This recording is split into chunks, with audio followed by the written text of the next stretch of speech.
ಏಕಾಏಕಿ ವೇದಿಕೆಯನ್ನ ಏರಿ ಕಪಾಳ ಮೋಕ್ಷವನ್ನ ಮಾಡಿದ್ದಾನೆ ಆ ವ್ಯಕ್ತಿ ಹಾರ್ದಿಕ್ ಪಟೇಲ್ಗೆ ಸಮಾವೇಶದಲ್ಲಿ ಮಾತನಾಡ್ತಾ ಇರಬೇಕಾದ್ರೆ ಈ ರೀತಿ ಕಪಾಳ ಮೋಕ್ಷ ಮಾಡಿದಂತಹ ಘಟನೆ ನಡೆದಿದೆ. ಕಾಂಗ್ರೆಸ್ ನಾಯಕ ಹಾರ್ದಿಕ್ ಪಟೇಲ್ಗೆ ಏನು ಜನ ಆಕ್ರೋಶ ಸಭೆಯಲ್ಲಿ ಕಾರ್ಯಕರ್ತನೊಬ್ಬ ಕಪಾಳ ಮೋಕ್ಷ ಮಾಡಿರುವಂತಹ ವಿಡಿಯೋ. ಗುಜರಾತ್ನ ಸುರೇಂದ್ರನಗರದಲ್ಲಿ ನಡೆದಂತಹ ಜನಾಕ್ರೋಶ ರ್ಯಾಲಿಯಲ್ಲಿ ಪಾಟಿದಾರ ಸಮುದಾಯದ ಮುಖಂಡ ಹಾರ್ದಿಕ್ ಪಟೇಲ್ ವೇದಿಕೆ ಮೇಲೆ ಭಾಷಣ ಮಾಡ್ತಾ ಇದ್ರು. ಈ ಸಂದರ್ಭದಲ್ಲಿ ಕಾರ್ಯಕರ್ತನೊಬ್ಬ ಏಕಾಏಕಿ ವೇದಿಕೆಯನ್ನ ಏರಿ ಬಂದು ಮಾತನಾಡ್ತಾ ಇದ್ದಂತಹ ಹಾರ್ದಿಕ್ ಪಟೇಲ್ಗೆ ಕಪಾಳ ಮೋಕ್ಷ ಮಾಡಿದ್ದಾರೆ.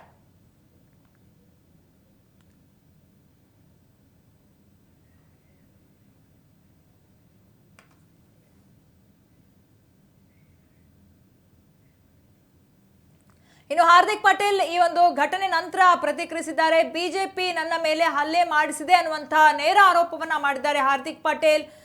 ಏನು ಬಿಜೆಪಿ ನನ್ನ ಮೇಲೆ ಈ ರೀತಿ ಹಲ್ಲೆಯನ್ನ ಮಾಡಿಸಿದೆ ಅನ್ನುವಂತಹ ಆರೋಪವನ್ನ ಮಾಡಿದ್ದಾರೆ. ಕಾಂಗ್ರೆಸ್ ನಾಯಕ ಹಾರ್ದಿಕ್ ಪಟೇಲ್ ಕಪಾಳ ಮೋಕ್ಷದ ನಂತರ ಪ್ರತಿಕ್ರಿಯೆ ಕೊಟ್ಟಿದ್ದು ಈ ಒಂದು ಜನಾಕ್ರೋಶ ಸಭೆಯಲ್ಲಿ ತನ್ನ ಮೇಲೆ ಎರಗಿ ಬಂದಂತಹ ಕಾರ್ಯಕರ್ತ ಕಪಾಳ ಮೋಕ್ಷ ಮಾಡಿರುವಂತಹ ಘಟನೆ ಇದೆಲ್ಲವೂ ಕೂಡ ಬಿಜೆಪಿಯ ಪ್ಲಾನ್. ಬಿಜೆಪಿ ನನಗೆ ಈ ರೀತಿ ಕಪಾಳ ಮೋಕ್ಷವನ್ನ ಮಾಡಿಸಿದೆ ಅನ್ನುವಂತಹ ಗಂಭೀರ ಆರೋಪವನ್ನ ಮಾಡಿದ್ದಾರೆ. ಗುಜರಾತ್ನ ಸುರೇಂದ್ರನಗರದಲ್ಲಿ ನಡೀತಾ ಇದ್ದಂತಹ ಸಮಾವೇಶದಲ್ಲಿ ಮಾತನಾಡ್ತಾ ಇದ್ರು.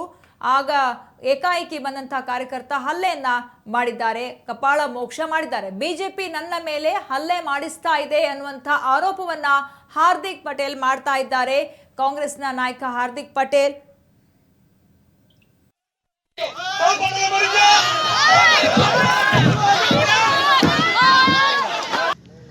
તમે બધા જાણો છો કે ચૂંટણી ખૂબ નજીક છે.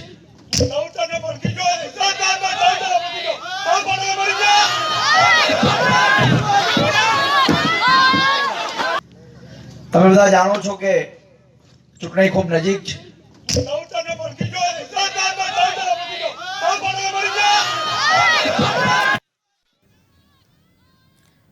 ಹಾರ್ದಿಕ್ ಪಟೇಲ್ ಏನು ಸುರೇಂದ್ರನಗರ ಜಿಲ್ಲೆಯಲ್ಲಿ ನಡೆದಂತಹ ಸಮಾವೇಶದಲ್ಲಿ ಮಾತನಾಡ್ತಾ ಇದ್ರು. ಏಕಾಏಕಿ ವೇದಿಕೆಯನ್ನೇರಿ ಬಂದಂತಹ ವ್ಯಕ್ತಿ ಕಪಾಳ ಮೋಕ್ಷವನ್ನ ಮಾಡಿದ್ದಾರೆ. ಇದಕ್ಕೆ ಹಾರ್ದಿಕ್ ಪಟೇಲ್ ನನ್ನ ಮೇಲೆ ಬಿಜೆಪಿನೇ ಈ ರೀತಿ ಹಲ್ಲೆ ಮಾಡಿಸ್ತಾ ಇದೆ ಅನ್ನುವಂಥ ಆರೋಪವನ್ನ ಮಾಡಿದ್ದಾರೆ. ಪಾಟಿದಾರ ಸಮುದಾಯದ ಮುಖಂಡರಾಗಿ ಹಾರ್ದಿಕ್ ಪಟೇಲ್ ಗುರುತಿಸಿಕೊಂಡು ಸಾಕಷ್ಟು ಏನು ಪ್ರತಿಭಟನೆಗಳ ಮೂಲಕನೂ ಕೂಡ ಹೆಸರು ಮಾಡಿದಂಥ ಹಾರ್ದಿಕ್ ಪಟೇಲ್ ಈ ಲೋಕಸಭಾ ಚುನಾವಣೆಯಲ್ಲಿ ಕಾಂಗ್ರೆಸ್ನ ನಾಯಕರಾಗಿ ಕಾಂಗ್ರೆಸ್ ಪರವಾಗಿ ಏನು ಸಮಾವೇಶದಲ್ಲಿ ಮಾತನಾಡ್ತಾ ಇದ್ದಾರೆ.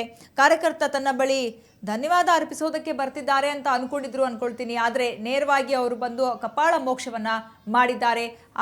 ಆ ನಂತರ ವೇದಿಕೆ ಮೇಲಿದ್ದ ಕಾಂಗ್ರೆಸ್ನ ನಾಯಕರು ಆ ವ್ಯಕ್ತಿಯನ್ನ ಹಿಡಿದು ಅಲ್ಲಿಂದ ಕರೆದೊಯ್ತಾರೆ.